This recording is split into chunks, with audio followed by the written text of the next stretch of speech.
Però és que, a més, també pensem que en aquests moments de crisi tan profunda,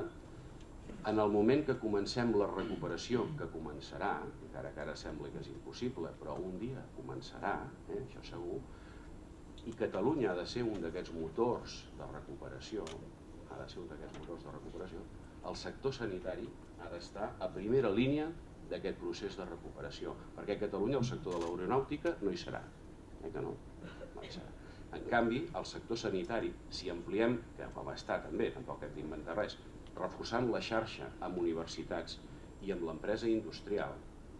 aquest clúster, aquest lobby, també és un factor, ha de ser un factor dinamitzador de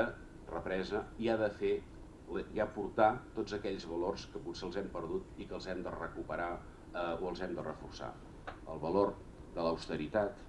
el valor del rigor, el valor de la productivitat, de l'eficiència, de la innovació, de la creativitat.